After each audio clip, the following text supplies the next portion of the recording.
I do have an addition. I just would like an update as to the live stream that was discussed at the last meeting. If that's possible to add that.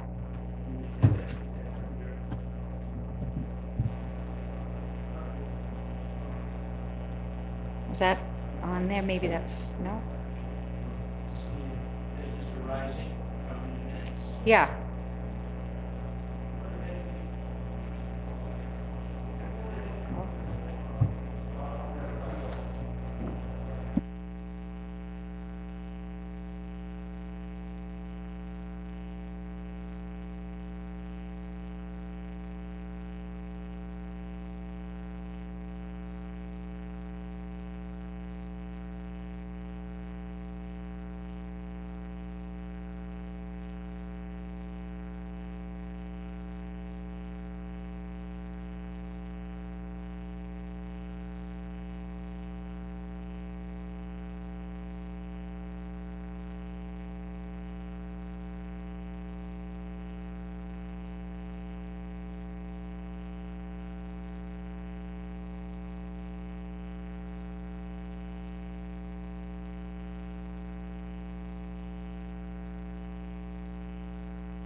I move for the approval of the minutes of September the 27th, 2017 regular council meeting minutes, September the 27th, 2017 in-camera meeting minutes, October the 11th, 2017 committee of the whole meeting minutes, and October the 11th, 2017 in-camera minutes.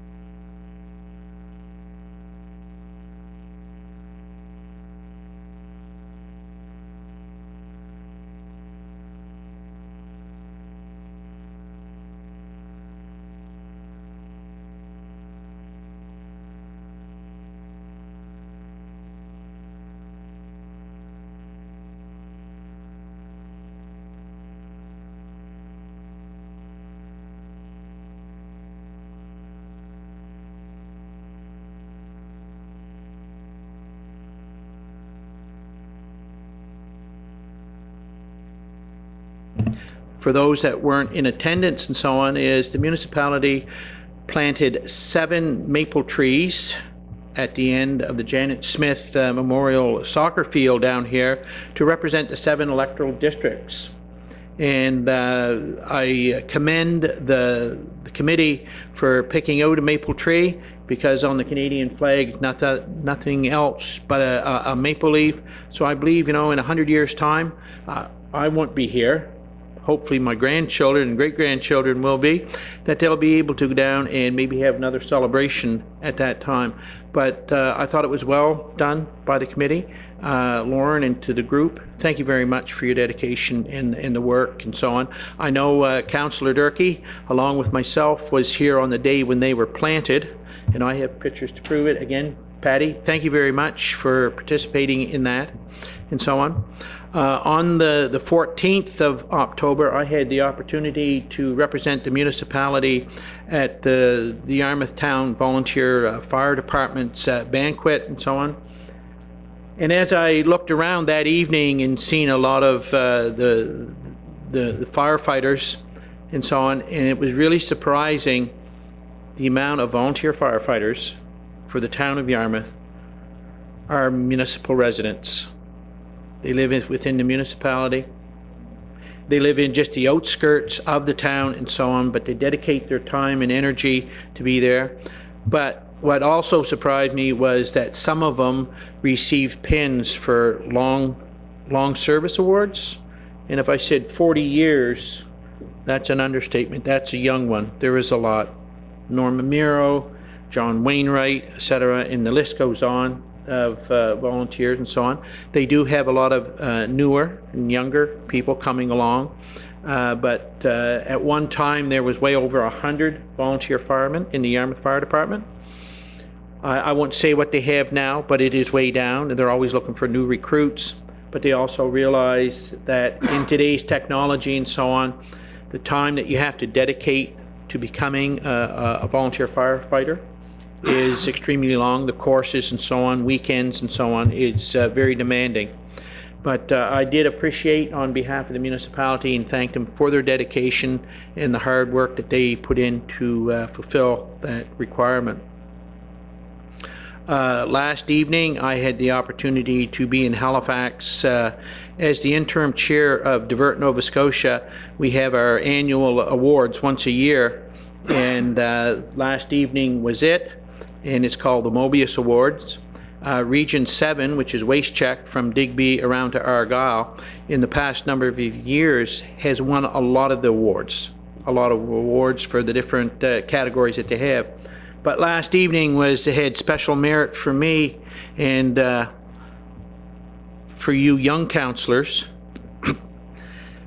You probably don't realize this, but there is, believe it or not, we have a Hall of Fame awards.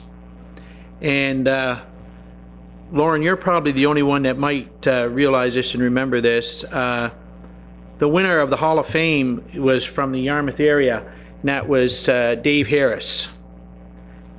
And when they gave his just his intro, Dave Harris was about one of the first to do recycling.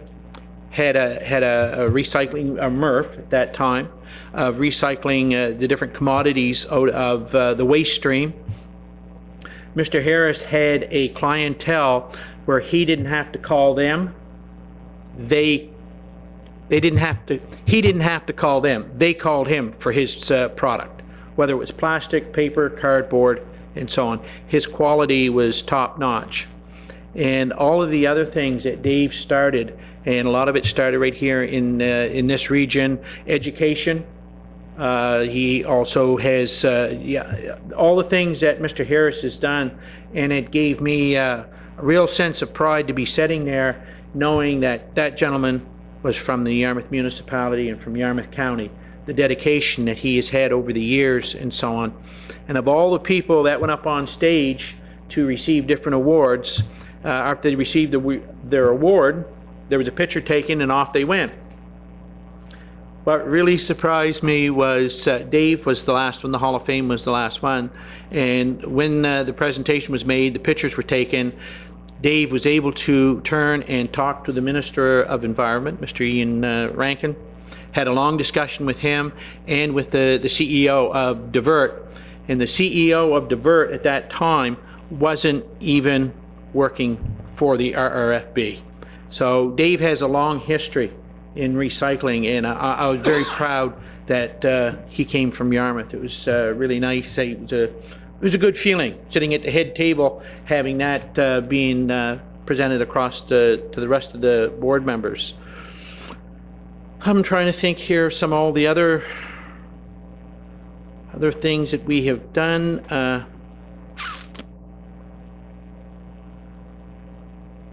I guess that's about it. The only thing that I will comment on is November is around the corner, and I know that the municipality is participating in some of the remembrance services that are taking place. I believe Councillor Cushion, you're doing the one at the Mariner Centre. I'm trying to think, John, you're doing Carlton, was it? Right. Yeah. Patty, where were you at? I'm sorry. Port Maitland. And Gerard, you're doing South Ohio and so on.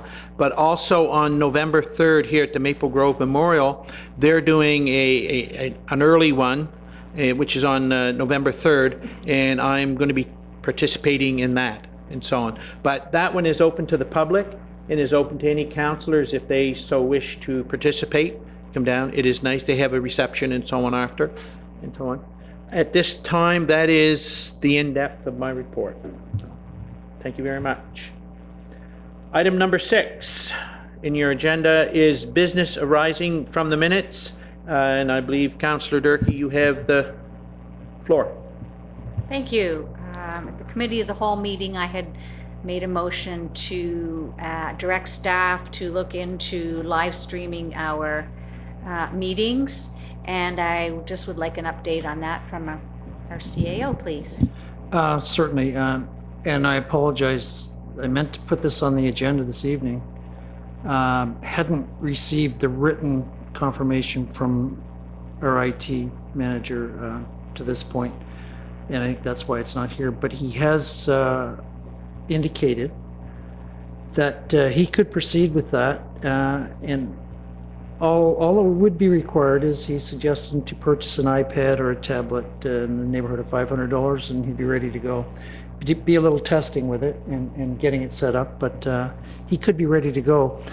One question that we did have was, would council still want to record the meeting and ship it off to Eastlink as well, or would the live stream suffice? What is your wishes? Go ahead, Councilor. I think as an interim measure, I'd like to continue with that, and also, and we can gauge over time. Maybe staff can gauge. We can gauge how much the live stream's being used, and then if the live stream is 10-1 to who's the folks watching Eastlink, then we can go just with the live stream. But for now, I'd like to keep the Eastlink option as well, without additional information about how many folks would be missing it from that method of putting it out there. Councilor Allen? Yeah, I agree with Trevor. I'm assuming that the live stream would only be able to watch through the internet. And Oh, here comes the dig. I know myself and Councillor Cunningham, we both have constituents that wouldn't be able to watch it through the internet at all. So I definitely would like to see it still going through Eastlink. Thank you. Councilor Cushion? Yes, I think Daniel practically said what I was going to say, number one. Number two, does it cost us to send it off to Eastlink? Is there a cost to that, is there, for us? No cost? Go ahead. No, I believe that's a community broadcast. Okay. They good. just, we record it, ship it to them, and it's not live, but they do play it at a later date. And there's just a startup cost for the live stream, and that's it? Don't know. I don't have all those details. This Okay, is as much yeah. as I have now, but I don't believe it would be significant Okay. if it is. Yeah, good, thank you. Councilor Durkee? Just lost my train. Yeah, just totally lost my train of thought. Oh, do we have any idea of numbers of people who watch Eastlink? Can they provide that information? Good question. I'll leave it up to the CAO. I don't believe they can I track don't that. think they can. Okay, but in the meantime, yes, until we're up and running, I would agree to keep it on there. Deputy Warden Cunningham? Thank you very much, Mr. Chair. I don't know what is going on tonight. I think my colleagues across the aisle here are reading my mind, because when we talk about internet service, well, that's a big minus for my area. And the question was put to council in regards to keeping it up with Eastlink. I do know for a fact that there's at least 15 people out in my district who can get Eastlink cable television, and they do watch our broadcast. There's a lot more people than I think a lot of us realize who do it. When I'm at work in the Argyle district, I have clients that come up that live in the Argyle district and also in the town that come up to me, say, I seen you guys on council the other night, and then they have a question or two on some of the things that were discussed. So at this time, I would like to, at least for a period of time, whether it be a few months or up to another year, until we can get the cellular service issue straightened out, or whether that's going to happen the year or not. Here's my fingers and toes crossed, but until we can get that straightened out, I would prefer to keep the Eastlink, shipping it off and being put out there. And also on top of that, people who do have the internet, they can go back on YouTube. I do believe it's posted there as well. So that's something, I don't know the YouTube channel, but maybe that's something that I'll bring forward to the next council meeting, because that's actually something that I should know. Thank you. I will make one final comment on that. Is I know a lot of people have been upset because they don't have access to the internet, and just to let them know through the Western Regional Enterprise Network and within Southwest Nova and the federal government, there is a program, and the Western Wrens has been working diligently on trying to get an application to move forward for internet, wireless internet within from Annapolis around to Barrington, is it not, Kent? Yes. So I mean, I'm not saying it's going to happen tomorrow, but we are, through the Wrens, working very diligently and trying to accommodate that. So, here. Go ahead. One more, I said that I didn't know the answer to a question that I had out there. All you have to do on YouTube is just search the municipality of Yarmouth, and all the meetings that are on there will automatically come up. So that's all you have to do. Just search the municipality of Yarmouth. Thank you very much for that info. My question, and I guess to you, Deputy Warden, is that something that we should maybe look at putting on our website, that people can access our council meetings through YouTube with that information? Absolutely, that's something that maybe we should have put in our fall newsletter as well, which has already gone past, but we can certainly make that as an item for our winter newsletter. Yeah. Because everyone still gets the mail, to my knowledge. So far. Thank you very much. Item number 8, under new business, upcoming events. Does anybody have any? Councillor Cushion. Thank you, Mr. Chair.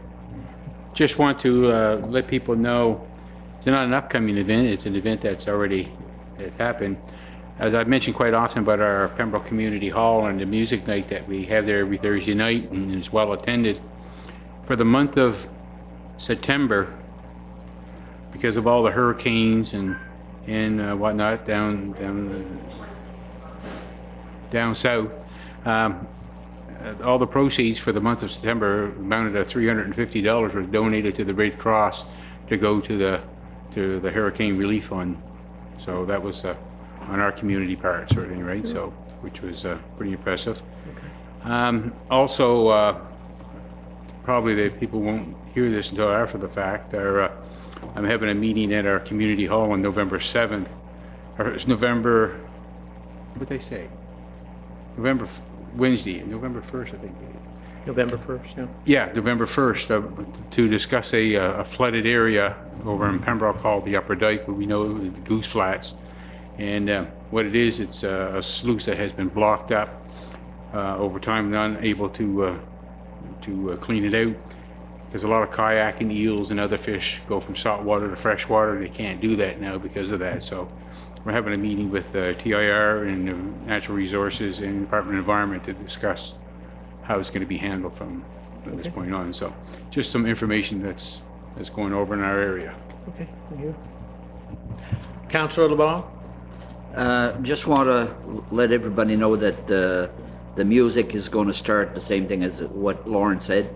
This one is going to be in South Ohio Community Center. It's starting the first Wednesday of November. That's next week. And just a reminder that the remembrance service for South Ohio at the Cenotaph is going to be the 5th of November, Sunday at 2 o'clock. We'd like to see a lot of people come to that, and then there's going to be a light lunch and beverage at the South Ohio Community Center after. Everybody's welcome. What time was that, Terry? At 2 o'clock on Sunday the 5th.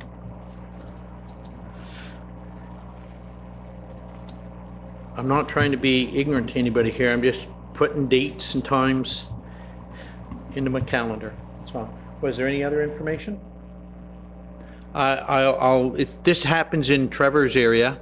at the Brooklyn Community Hall. It's in competition with you, Gerard. Every Wednesday night, they have a music night also, and the public is invited and so on. They usually have light finger food and so on, but it's a community get together and so on, and sing songs. So if anybody wishes to drop out, go ahead, Councillor Cushion. Yeah, just to know that music night, the one who started in Greenville and the one who started in Brooklyn, they were spin-offs from our community hall in Pembroke. Oh, There was so much demand for it, they decided to open up another one. So it's very popular and it's moved around. And I got to say, the Pembroke one started from me going to South Ohio. So well, there you go. it's been it's good. been spreading around, so which is good. Yeah. Competition. Nothing wrong with competition. Under new business, item number 2, the September development report. You had that in your package. What is the wishes of council?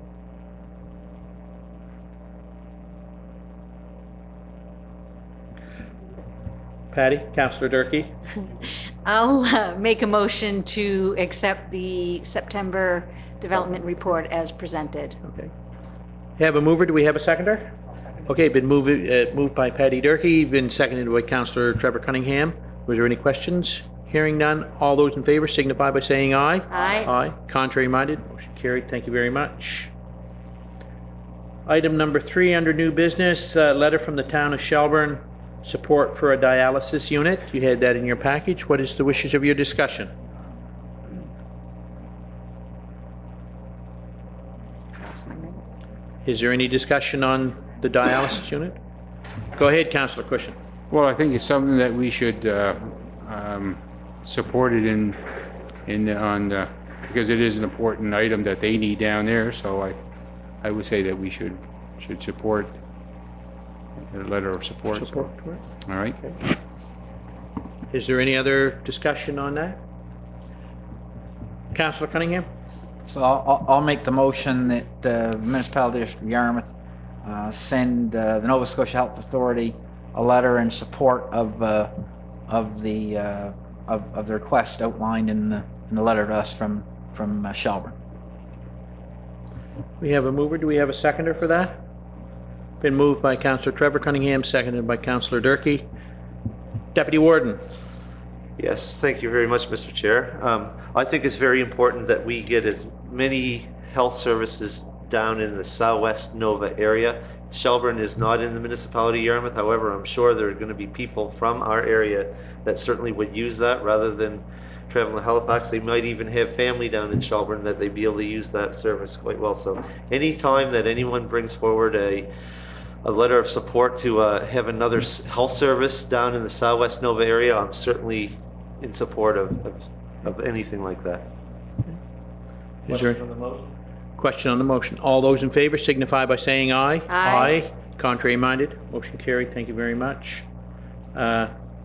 Just as a point, my father was on dialysis for quite a little while, and although we only live 5 kilometers from the hospital, 5-6 kilometers from the hospital, believe it or not, during the winter time, there was once or twice when the snowstorms were bad enough that my father had to spend overnight in the hospital. So when you stop and think of somebody that has to travel from Shelburne all the way to Yarmouth, or from Digby Neck all the way to Yarmouth in the winter time, when they would leave Yarmouth, we say at 4 o'clock in the afternoon, and have to drive all the way to Digby and then all the way down to Digby Neck, that had to be quite a challenge and quite a worry for some people.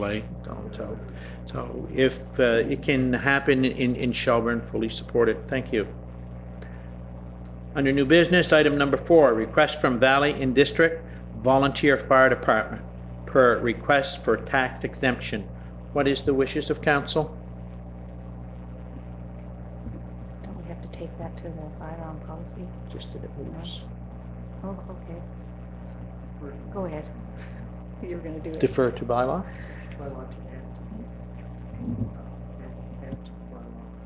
Yeah, just a moment. I'm sorry, go ahead. To add to the bylaw of the Yarmouth municipality, the tax exemption bylaw? The tax, yeah. Defer to the bylaw. Yeah, to defer, and then defer to the bylaw. Yeah. Okay, been moved by Councillor Trevor Cunningham. Do we have a seconder? Seconded by Daniel Allen, Councillor Daniel Allen. Was there any further discussion on that? Question being called. All those in favor signify by saying aye. Aye. Contrary minded. Motion carried. Thank you. Item number 5 under new business, request to make presentation per connecting the municipality of the District of Yarmouth through the King's Transit bus line. What is your wishes? You had that in your package. What is your wishes from council? Go ahead, Councillor. I'll make a motion that staff arrange for a presentation from the group to detail the ask. Okay. Second. Been moved by Trevor Cunningham, seconded by Councillor Durkee. Was there any further discussion on the motion? Question being called. All those in favor signify by saying aye. Aye. Contrary minded, motion carried. Item number 6. Request to make a presentation, the Yarmouth Curling Association. What is the wishes of council? Do you wish to proceed? Go ahead, Councillor. One. No, go ahead, Councillor. You're on now. Yes, I'll move that we also have staff arrange a presentation for us from the curling club. Okay, been moved by Councillor Cunningham and seconded by Councillor Daniel Allen. Was there any further discussion on that? Go ahead, Councillor. Yes, Deputy Mr. Warden. Chair, as we all know, most of us attended a joint council meeting. Is that going to be the same presentation as they gave us already? So I guess rather than going forward with this motion, maybe we should write them a letter and ask them if it's going to be the same presentation they gave us. Because in this letter, it says the expected costs to replace this piece of equipment is $35,000. Whoever was there, we were already advised of that.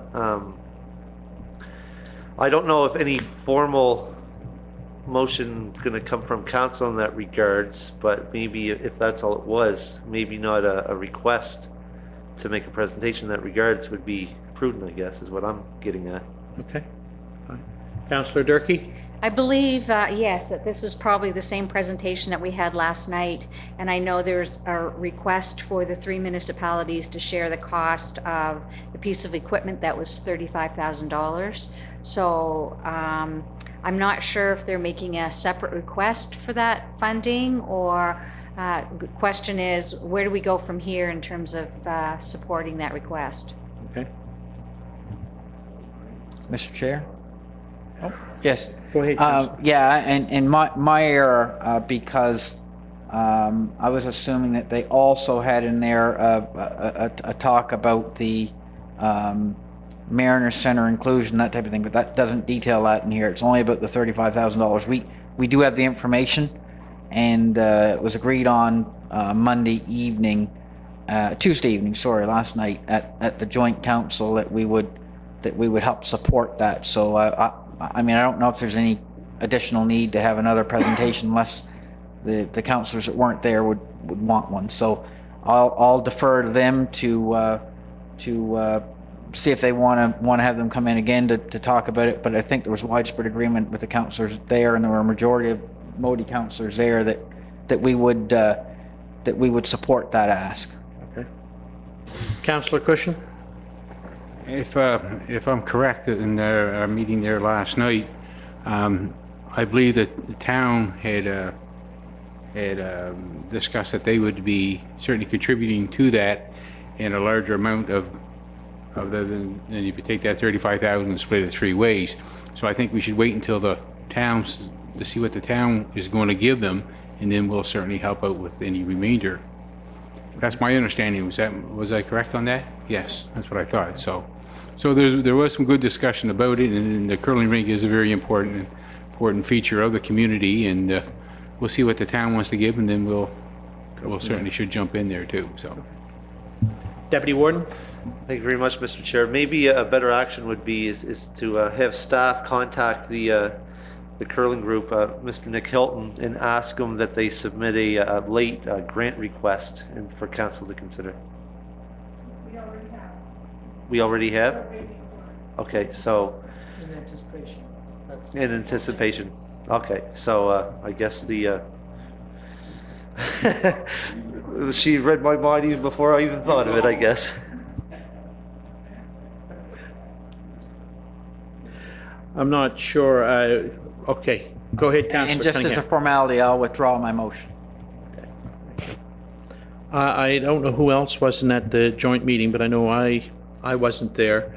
And I know on Monday when I was getting ready to leave for Halifax, and so on, it was on the CGLS News that there was going to be a joint meeting, and Mayor Pam Mood, Councillor Warden Richard Donaldson, and Warden Leland Anthony were going to be there, but I had notified him here over a week ago that I wouldn't be at the meeting, and I had asked the Deputy Warden John Cunningham to set in my stead along with any of my fellow councillors that showed up. So the presentation that was made, if that was what the request was, and we've asked for them to send in a grant request to move forward, because my only question was going to be to one of you folks was this a need for this winter? Like it was something they need to start their season this year? Okay, so that's reason. Okay, thank you very much. Item number 9, committee reports. Is there any of the committee reports from audit, bylaw? Go ahead, Councillor. I just want to bring forward, this is with regards to the bylaw review committee, that there was a delay in getting our water assistant capital loan advertised in the Vanguard, and therefore there will be a slight delay in bringing it to second reading. Okay. I believe that's correct, right, Liz? Yes. Thank you. Okay. District planning, emergency measures.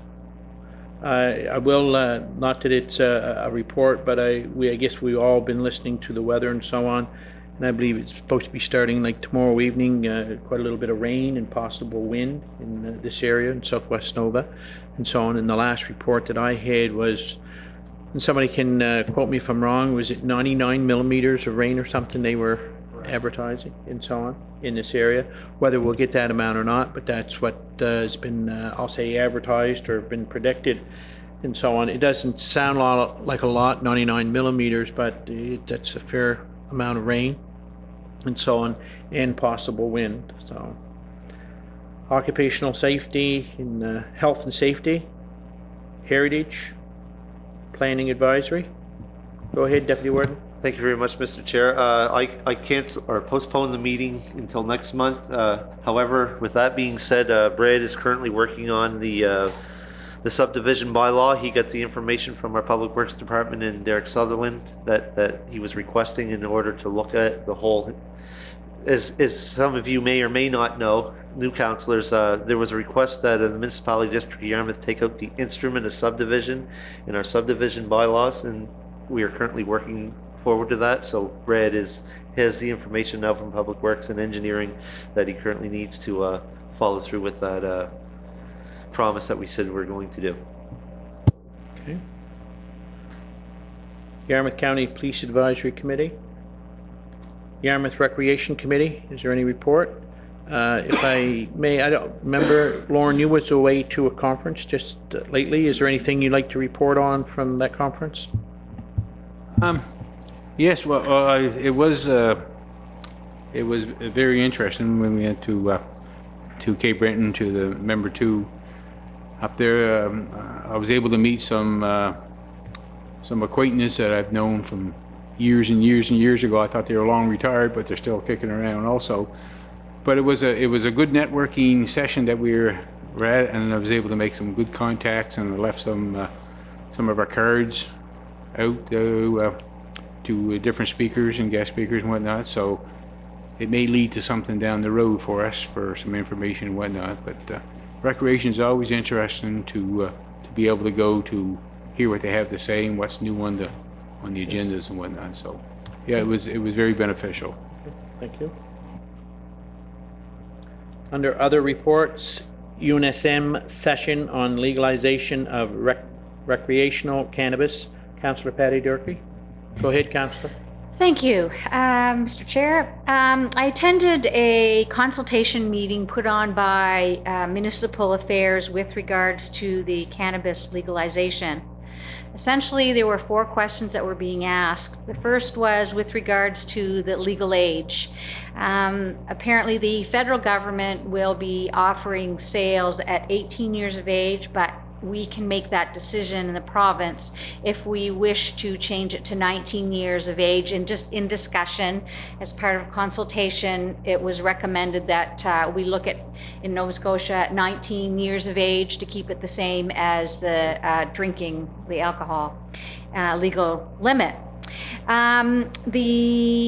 Also, the second question was with regards to the distribution model, and it appears that the federal government will continue to regulate medicinal cannabis, and Health Canada regulates the growers, and you would have to buy from a regulated producer, and then it would be distributor. At present, well, we're not even ready to do it yet anyway, but we do not have any growers or producers in Nova Scotia, and when it starts, they would probably be coming from Ontario. So the question was asked, how do you perceive it should be distributed, and should it be done under a Crown corporation such as the Nova Scotia Liquor Commission? Should it be a similar model but in a separate building, or should it be under a private ownership run facility? So that was a discussion that was held. The other issues had to do with public consumption. The question is, where should people be allowed to smoke marijuana, and do you follow the present smoking laws? And should you be able to smoke it in public, or are there going to be restricted areas, or can you do it in or is it the only place allowed is the privacy of your own home?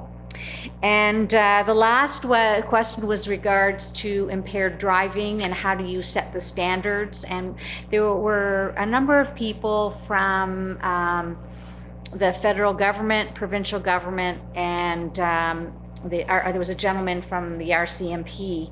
And essentially what he told us is that there will be an instrument that the RCMP would use to detect if anybody had been using marijuana, and there were 7 other drugs, I believe, that they could detect. And if there was any detection of anything, then they would be sent for a blood test. And it's still being questioned as to how do they determine how much is a legal limit. Apparently at present time, the federal government has said it's 5 nanograms or 2 nanograms, but there's still question of even if you could detect it, even if the person had 5. What we do need to be doing is going online and filling out the survey. It's really important.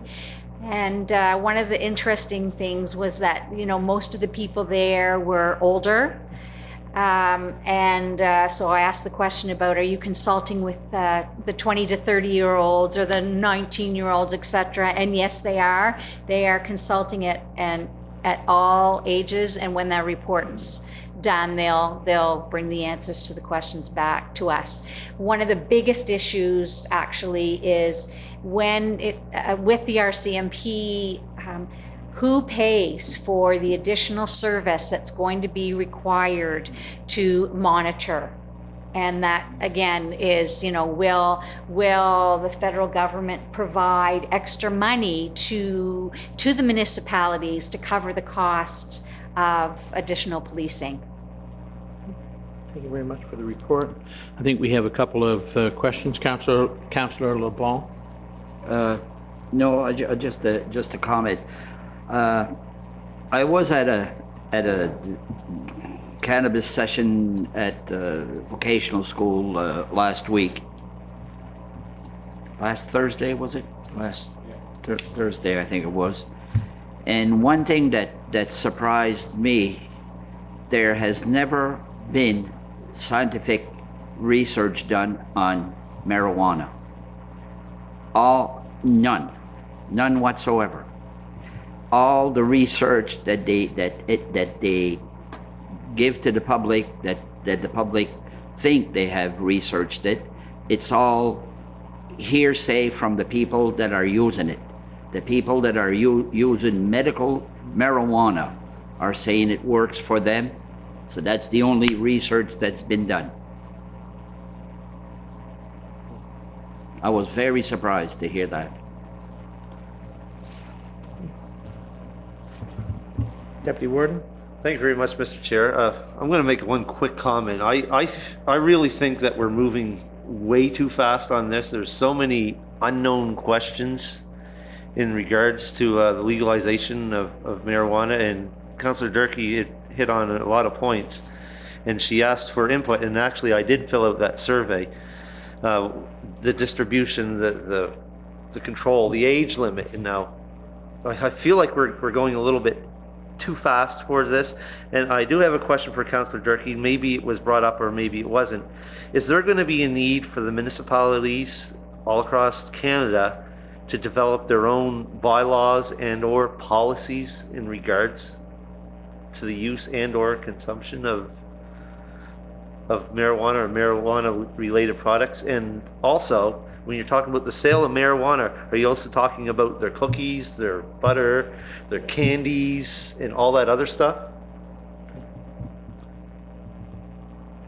Going to Councillor Cunningham first. Okay, go ahead and answer. Go ahead, you're on. Okay, so first of all, it will be sold as weed and oil. At the beginning, there's a lot more discussion that needs to be had for them to decide how it's going to be sold otherwise, as in, you know, candy format, because apparently they can make it look like gummy bears. And that's the most worrisome thing, is because the last thing they want it to do is get into the hands of children. So that's their biggest concern. So they're rolling it out with just the oil and cigarette Smoking, form.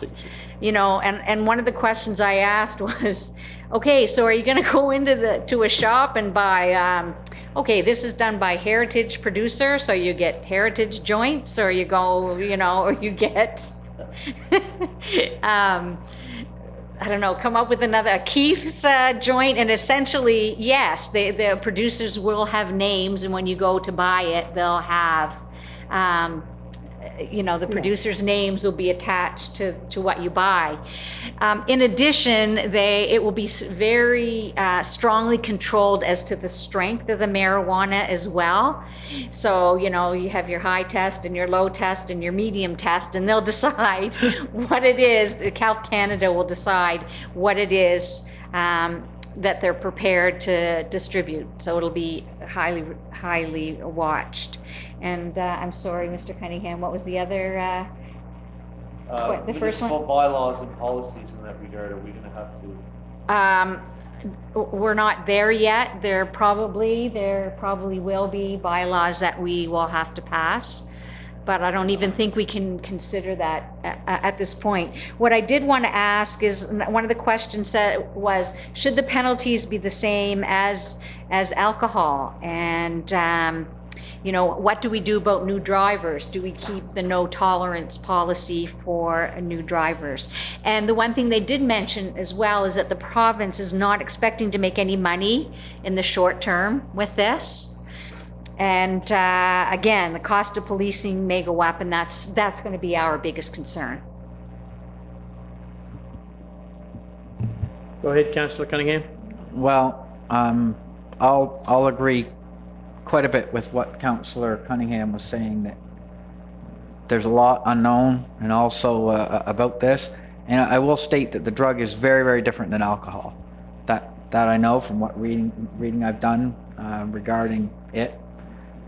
Just reading. And long story short is it is a dangerous drug. Make no mistake about it.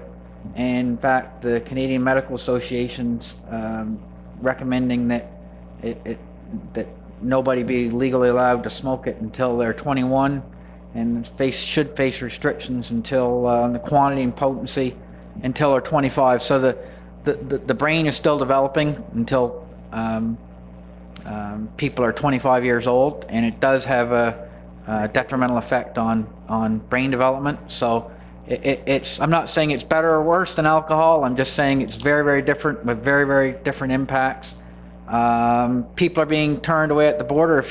I understand if you go to the United States and you pull up to a border control agency and they ask you, well, have you ever smoked pot? And you say yes, you will not be admitted to the United States. So there are, there are a whole bunch of risks and unknowns, and I would not, this isn't something that should be treated casually. There's going to be a lot of work for municipalities, a lot of cost for municipalities, and I guess the health cost is my biggest concern. The dollars and cents that are secondary, but you know, I'm certainly concerned because of the unknown. Certainly, Councillor LeBlanc brought up a very, very good point, I thought, when he said that there's you know, a dearth of research. That is true. There's not nearly as much research been done around marijuana, its effects, and so forth, as alcohol. Again, not saying it's better or worse, just very, very different and very much more unknown. Also the potency and the types, and there's more drugs than just the TCH and the TCH or THC. THC just in the marijuana. There's a whole host of other chemicals, many of which have different effects on the body. So it's a very, very complex issue, and one that we're going to have to pay particular attention to municipally, provincially, and federally. So in any event, we've got the stance of the CMA, and that's concerning that they're, you know, that they're recommending 21 limited use and then 25 for more or less limited use. Thank you, Councillor. Councillor Gerard, or LeBlanc, sorry. I just want, one of the comments that at the session, the lady said, if you go into a room that they smoke a lot, that's what they call a second high, a second-hand high. You can get as high as the person smoking. That's what she said. I'm not gonna, but anyways. Councillor Durkee? That actually was discussed, and apparently you would have to be in a very small enclosed location for it really to have much effect, and for a long period of time is what the health. Did say where or yeah. So right, there's so much. There is a lot of controversy about it. One of the biggest financial burdens will be the cost to train officers on how to use the equipment, because apparently it costs $6,000 to $8,000 per person to train an officer to use it, and at present it's only being done in the United States and not in Canada. So that, you know, the big issue is, you know, public safety is the most important thing, and so they want to make sure that there are people out there that are ready to take that on. Oh, also, anyone who's interested can make a written submission to the province or to the Canada, the federal government, and they suggested that stakeholders should actually meet and discuss their thoughts and pass them on to the government as well. And one more thing, sorry, that the results of some of these, the information will be posted online. So make you bored, Councillor Cushing, but it's a really important issue. Okay, thank you very much for attending, both you and Gerard. But I just want to bring a point forward, because the federal government is moving forward on this. the Nova Scotia, here in Nova Scotia, I believe on, I won't get my dates 100% right, but I believe on the, I think it's the 2nd and 3rd of November, there is a summit on the cannabis legalization at Membentook, I believe. And then I believe on the 4th and 5th, it was on the, I want to say the back 2 pages of the 2nd section of the Chronicle Herald today, that there was a lot of information on the cannabis and so on. And I believe there is something happening in Halifax on the 4th and 5th, which is a Saturday and Sunday of November, the 4th and 5th of November in Halifax and so on, talking about the different products and so on, and they were going to have different speakers and so on. This is not going to be an easy, I'm going to use a word, an easy sell, and I shouldn't use that. This is bigger than what we think in the respects of all the rules, regulations, and laws, and just to legalize it and so on. A big issue that will come forward, as Councillor Durkee stated, she's the chairperson of the bylaw committee. There may be the possibility of bylaws being put in place by the municipality of, I'll say where and when, also through Chairman and Deputy Warden John Cunningham through the PAC, if somebody comes forward and wants to do a grow-op and so on. What is going to be some of the ratifications, where I want to set up 100 feet from a school, et cetera, et cetera. So there's going to be a lot of things. It's just not for the federal government to say we're legalizing it July 1st and walking away. There's a lot of issues. Go ahead, Deputy Warden. Thank you very much, Mr. Chair. You jogged my memory in regards to the Planning Advisory Committee. There was an email thrown around by the District Planner, Brad Fulton, in regards, should we start looking at this? And my response to him was, we don't even know what the federal government or provincial government's doing yet. So, and then on top of that, it's under council's discretion whether we want to send it to the Planning Advisory or the bylaw or set up another committee on it. We don't know. Yeah. We're not there yet. We're not there yet. Yeah. And unfortunately, it's coming very soon. Yeah. Was it? Yeah. The feds were planning to legalize it, when was it? In 2018? Yes, July of 1st. 2018. Yeah. That's less than a year from now. Yeah, Think about that. 6, 8 months. There's a Yeah. lot of pieces of that puzzle that's got to fall into place Yeah. before for that. And that's the reason why I said we're I will moving commend way too fast. UNSM. They've been working very diligently on this and having as many conferences or seminars as they possibly can, so that elected officials can attend and bringing in as many people to speak on it and so on, to try and make it as easy as possible. But we're far from getting there yet. Under other reports, Friends of the Light, Joint Energy Committee, Mariner Center. Go ahead. Friends of the Light. Yes. We had a meeting with Friends of the Light on Monday, and from that meeting, I must congratulate the Friends of the Light for, I think they had a pretty successful summer, especially with the renovations to the lighthouse. It certainly presented a number of challenges. All in all, I think they were able to work through those challenges and been fairly successful. A number of items did come to the attention, and they will be addressed next year in some of the way things are run down there. So also mention about the trail. Used a lot, I believe Erickson Trail, used a lot, and it's at times there's some older people that try to walk the trail, and so it's going to be good to have the golf carts in place to take them around the trail. There'll be somebody kind of there to do this, so that's one thing. Second thing is, it's been noticed that people who take their pets for a walk, especially dogs, and they use their poop bags at times, and sometimes they don't, but they just chuck them into the bushes and whatnot, which becomes a litter problem and very unsightly. So just to let you know that I will be recommending when it comes time for us to work with a budget that we seriously discussed about the placement of poop bag dispensers and the waste cans for people to place the poop bags in. I think it's very important that we establish that. I think we had discussed at least 3 on the trail and 1 up by the lighthouse itself.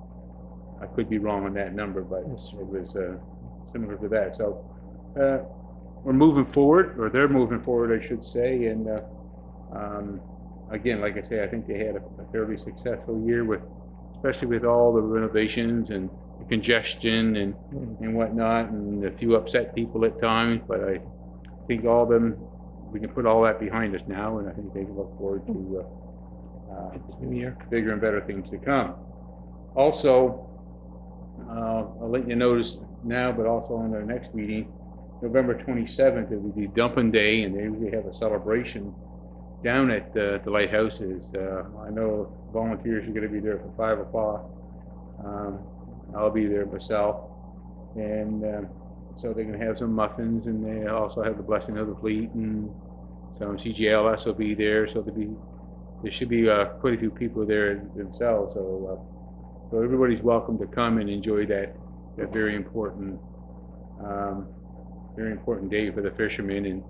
And there's no doubt in anybody's mind that the fishing industry in Southwest Nova Scotia is the and most important industry that we have down here. At the waterfront committee, they were talking about the amount of money that comes into the Yarmouth public wharves. Well, I did make mention to them that yes, it is quite a bit of money, but just in my area, which would be Yarmouth Bar and Chicago Point, there's a large amount of money that comes in through there. And if you go to Sanford and Port Malan, and then down in Daniels area, your area, the fishery is a very, very, very important thing, and we should be looking, make sure we look after it. So, but anyway, so that's why the Dumping Day is so important. And of course, we're going to wish all the fishermen a safe day for their Dumping Day, to get things out. That's the most dangerous time of the season, and we hope everything goes good for them. So I just want to let everybody know that, you know, the Friends of the Light not only operate in the summertime with the tourists, but they're also there to support the local fishing industry on Dumping Day. And there's so it's a very important thing to attend. So I invite everybody to attend. So, Okay. Thank you. Thank you very much. Western Counties Regional Library, Southwest Nova Biosphere Reserve. Councillor? It's not a report from the organization, but I was able to attend their Dining in the Stacks event the other night, and great event. I'd recommend it to anybody. Lauren D'Entremont was there, and for entertainment, and the meal was fantastic, and really showcased the library well. And again, successful event, and I think they raised a little over $12,000 for the library. So that's good news. Yes, it was. Yasta? Waste check? Yarmouth Area Industrial Commission? The only thing, I sit on that committee, the only thing I'll make comment to that is that the old Domtex building, as a lot of people have already realized, is slowly coming down and so on. And it's the other day as I came down Stars Road and met Main Street Yarmouth, and could look out there and, oh, what's that? Oh, that's the Yarmouth Hospital. You could really see it, eh? You can see a lot more, eh? That's a piece of our history is being taken down, and it's going to be quite an open area once it is all down. But it's going to be a few more months of work there and so on. But it is proceeding and so on along that line. Yarmouth County Solid Waste Park. If I can, I also sit on that committee. I did take the opportunity here about 3 weeks ago to go out and just had the manager, Glenn Ring, take me around and just showed me the different things from the contaminated soil site down through the solid metal area, the wood pile, the asphalt shingles, and to the C&D site. And the part of the C&D site, which is our cell 1, has already been basically covered and so on, and it's starting to grass in. It's an excellent look. It's the covering up of that one site was, I thought, really nice. Looked very clean and so on. And but the wood, the scrap wood pile is, when I say large, the scrap wood pile, ladies and gentlemen, is very large. That will be all ground up eventually, shredded and so on. But what's happening now at all of the C&D sites where there is these the wood piles and so on, a lot of the places we used to chip it up, and then believe it or not, used to ship it down to Brookfield to the waste energy. Well, at this moment in time, they're not receiving any, so instead of getting it chipped right at this moment, it's just being stockpiled and so on. But we have to also meet the environmental rules and regulations. You can only have a pile so large and so on. Then you have to kind of separate it from the next pile that you start. Well, the pile's getting big, has to be kept away from the asphalt shingles and so on. But Glendon has done an excellent job on maintaining that.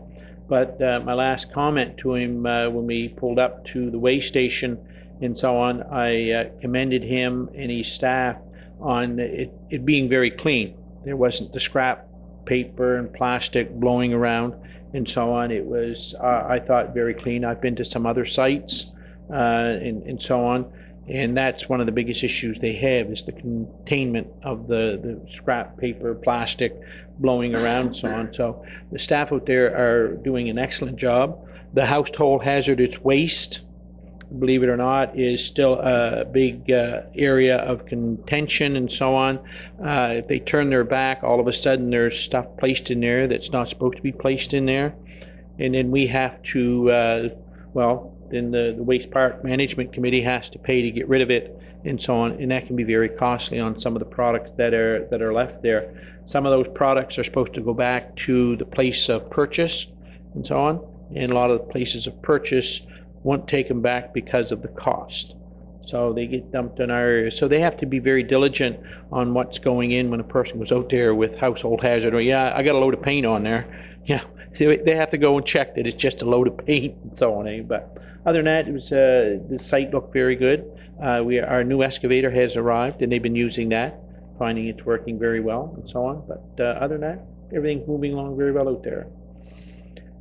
Yarmouth International Airport Corporation, well, so said on that, and I gave you a brief report earlier in the in-camera. Yarmouth Waterfront Development Authority, is there anything to report? Nothing. Then we'll move into item number 10, the in-camera meeting recommendations, and I believe there is one recommendation in there. Go ahead, Councillor. All right, I'll move that the municipality of the District of Yarmouth provide a letter of support as requested to support the YASTA event. Yes. Been moved by Councillor Cunningham. Do we have a second? Seconded by Councillor Daniel Allen. Was there any further discussion on that motion? Question on the motion been called. All those in favor signify by saying aye. Aye. Contrary minded, motion carried. Thank you. And I think that was everything, was it not, in camera? I believe that was it. Other than that, if there's no further business of council, I'd ask for adjournment. Moved by Councillor Gerard LeBlanc. Thank you very much.